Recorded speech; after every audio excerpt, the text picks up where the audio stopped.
ನಮಸ್ತೆ ವೀಕ್ಷಕರೇ, ಯೋಗವನ ಬೆಟ್ಟದ ಮನೆಮದ್ದು ಕಾರ್ಯಕ್ರಮಕ್ಕೆ ತಮಗೆಲ್ಲರಿಗೂ ಸ್ವಾಗತ. ಇವತ್ತಿನ ಸಂಚಿಕೆಯಲ್ಲಿ ಪಿತ್ತದೋಷದ ಬಗ್ಗೆ ವಿಚಾರಗಳನ್ನು ತಿಳ್ಕೊಳ್ಳೋಣ. ಪಿತ್ತದೋಷ ಅಂದರೆ ಏನು, ಪಿತ್ತದೋಷದಿಂದ ಆಗುವಂಥ ಲಕ್ಷಣಗಳು, ಸಮಸ್ಯೆಗಳೇನು, ಸಮಸ್ಯೆಗೆ ಮೂಲ ಕಾರಣ ಏನು, ಹಾಗೆ ಮನೆಮದ್ದುಗಳೇನು ಎಲ್ಲವನ್ನು ತಿಳ್ಕೊಳ್ಳೋಣ. ಪಿತ್ತದೋಷವನ್ನು ನೀವು ಮನೆಯಲ್ಲೇ ನಿವಾರಣೆ ಮಾಡಿಕೊಂಡ್ರೆ ಮುಂದೆ ಬರ್ತಕ್ಕಂಥ ಅನಾಹುತಗಳನ್ನು ಹೇಗೆಲ್ಲ ತಡಿಬೋದು ಅನ್ನೋದ್ರ ಬಗ್ಗೆ ಇವತ್ತು ಮಾಹಿತಿ ತಿಳಿಯೋಣ. ಈ ಪಿತ್ತದೋಷ ಅಂತ ಹೇಳಿದ್ರೆ ಏನು?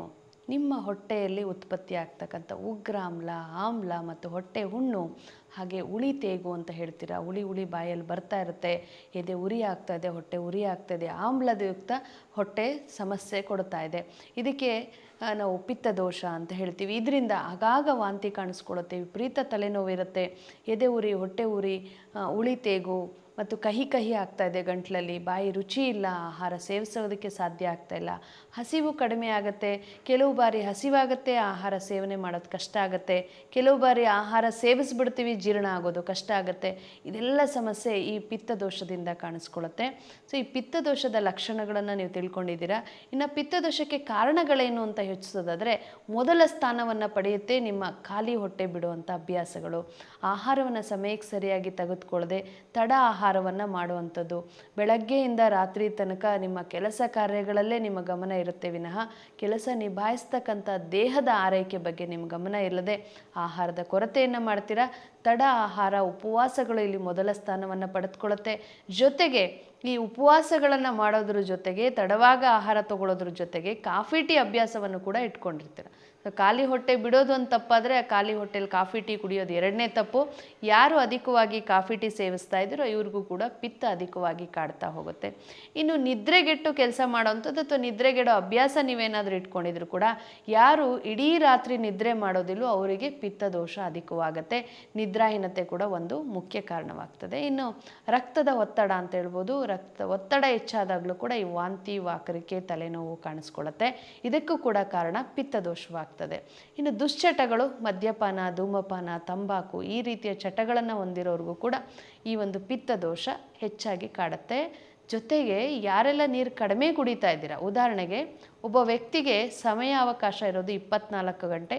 24 ಗಂಟೆಗಳಲ್ಲಿ 8 ಗಂಟೆ ನಿದ್ರೆಗೆ ಬಳಸ್ತೀವಿ, ಇನ್ನು 16 ಗಂಟೆಗಳು ನಿಮಗೆ ಬಾಕಿ ಇದೆ. ಆ 16 ಗಂಟೆಯಲ್ಲಿ ಒಬ್ಬ ವ್ಯಕ್ತಿ 16 ಬಾರಿ ನೀರನ್ನು ಸೇವಿಸಬೇಕಾಗತ್ತೆ. ನೀರಿನ ಅಂಶದ ಕೊರತೆ ಪಿತ್ತದೋಷವನ್ನು ಹೆಚ್ಚಳ ಮಾಡುತ್ತೆ. ಯಾರು 16 ಬಾರಿಗಿಂತ ನೀರನ್ನು ಕಡಿಮೆ ಸೇವಿಸ್ತಾ ಇದ್ದೀರೋ ಅಂಥವ್ರಿಗೆ ಈ ಪಿತ್ತದೋಷ ಅಧಿಕವಾಗುತ್ತೆ. ಹಾಗಾಗಿ ಪ್ರತಿ ಗಂಟೆಗೊಮ್ಮೆ ನೀರು ಸೇವನೆ ಮಾಡೋದು ಪಿತ್ತದೋಷವನ್ನು ನಿವಾರಣೆ ಮಾಡುತ್ತೆ ಅಂತಲೇ ಹೇಳ್ಬೋದು.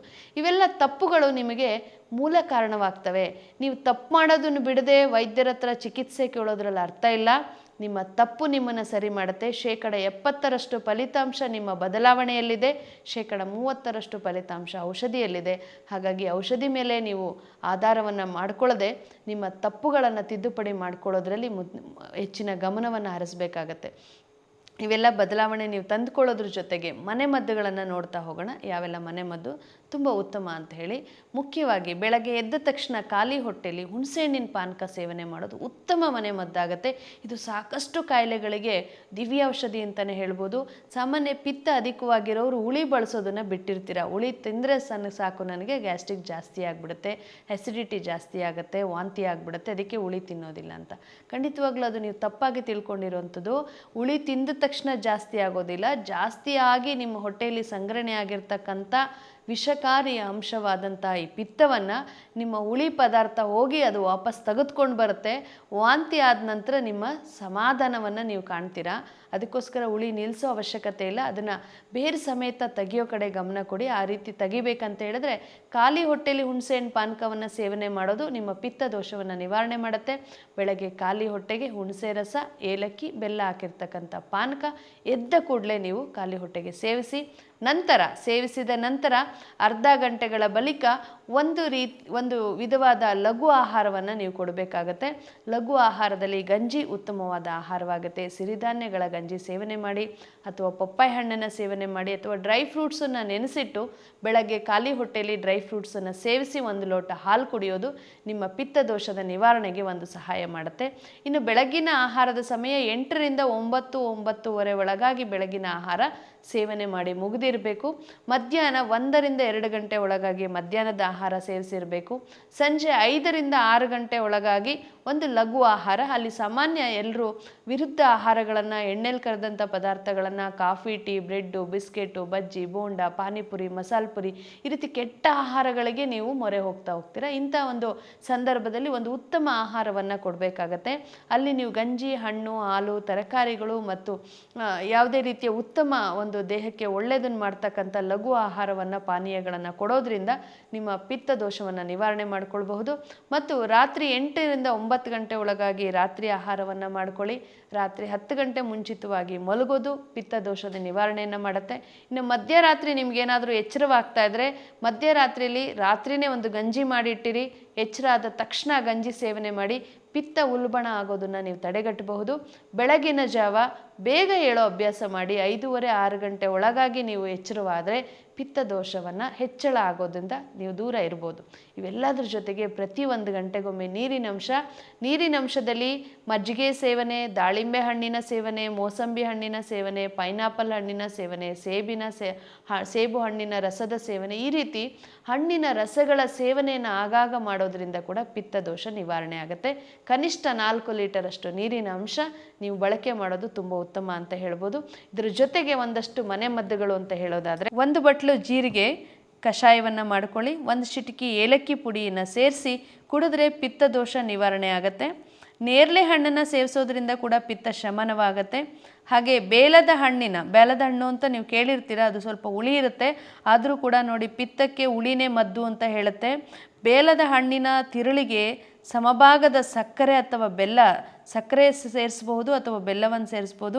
ಸೇರಿಸಿ ಸೇವಿಸೋದ್ರಿಂದ ಪಿತ್ತ ದೋಷ ನಿವಾರಣೆ ಆಗುತ್ತೆ. ಹಾಗೆ ಮೆಂತ್ಯ ಸೊಪ್ಪನ್ನು ತುಪ್ಪದಲ್ಲಿ ಹುರಿದು ಸೇವನೆ ಮಾಡೋದರಿಂದ ಪಿತ್ತ ದೋಷ ನಿವಾರಣೆ ಆಗ್ತದೆ. ಸೀತಾಫಲ ಹಣ್ಣು ಪಿತ್ತಕ್ಕೆ ತುಂಬ ಉತ್ತಮವಾದ ಹಣ್ಣು. ಸೀತಾಫಲ ಹಣ್ಣನ್ನು ನೀವು ಪ್ರತಿದಿನ ಸೇವಿಸಬಹುದು. ಮತ್ತು ನೀವು ಊಟ ಮಾಡಿದ ಮೇಲೆ ಊಟದ ನಂತರ ಏಲಕ್ಕಿ ಕಾಳುಗಳನ್ನಾಗಲಿ ಅಥವಾ ಓಂ ಕಾಳುಗಳನ್ನಾಗಲಿ ಸೇವಿಸೋದ್ರಿಂದ ಜೀರ್ಣಕ್ರಿಯೆ ಚೆನ್ನಾಗಿರುತ್ತೆ. ಇದರಿಂದ ಪಿತ್ತ ಉಲ್ಬಣ ಆಗೋದನ್ನು ನೀವು ಕಡಿಮೆ ಮಾಡಿಕೊಳ್ಬೋದು. ಇನ್ನು ಕಾಫಿ ಟೀ ಅಭ್ಯಾಸ ಇರೋರು ಕಾಫಿ ಟೀ ಬದಲು ಜೀರಿಗೆ ಧನ್ಯ ಕಷಾಯವನ್ನು ಏನಾದರೂ ನೀವು ಸೇವಿಸಿದ್ರೆ ಖಂಡಿತವಾಗ್ಲೂ ಈ ರೀತಿಯ ಹಿಂಸಾಹೀನಕ ಪಿತ್ತ ದೋಷವನ್ನು ನೀವು ಗುಣಮುಖ ಮಾಡ್ಕೊಳ್ಬೋದು. ಇವೆಲ್ಲ ಮನೆಮದ್ದುಗಳನ್ನು ಮನೆಯಲ್ಲೇ ಮಾಡ್ಕೊಳ್ಳಿ, ಗುಣಮುಖರಾಗ್ತೀರಾ. ಯಾರಿಗೆ ಗುಣ ಕಾಣ್ತಿಲ್ಲ, ಅವ್ರದ್ದು ತುಂಬ ದೊಡ್ಡ ಮಟ್ಟಕ್ಕೆ ಸಮಸ್ಯೆ ಬೆಳೆದಿರುತ್ತೆ, ಅಂಥವರು ಚಿಕಿತ್ಸೆಯನ್ನು ಪಡ್ಕೊಂಡು ಕೆಲವೇ ತಿಂಗಳಲ್ಲಿ ಈ ಸಮಸ್ಯೆಯಿಂದ ಹೊರಗೆ ಬರ್ಬೋದು. ಯಾವುದೇ ರೀತಿಯ ದೊಡ್ಡ ಸಮಸ್ಯೆಗಳಿದ್ರೂ ಕೂಡ ಚಿಂತೆ ಪಡೋ ಅವಶ್ಯಕತೆ ಇಲ್ಲ. ಗುಣವಾಗದ ಕಾಯಿಲೆಗಳಿಗೆ ಯೋಗವನ ಬೆಟ್ಟದ ಶಾಖೆಗಳು ಬೆಂಗಳೂರಿನ ಕನಕಪುರ ರಸ್ತೆ, ಕುಣಿಗಲ್ನ ಕೆ.ಉರುಳಿ ಬೋರ್ಸಂದ್ರ, ಹಾಗೆ ಚಿತ್ರದುರ್ಗದ ಸೀಬಾರ ಮತ್ತು ಬಾಗಲಕೋಟೆ ನವನಗರದಲ್ಲಿ ಶಾಖೆಗಳಿದೆ.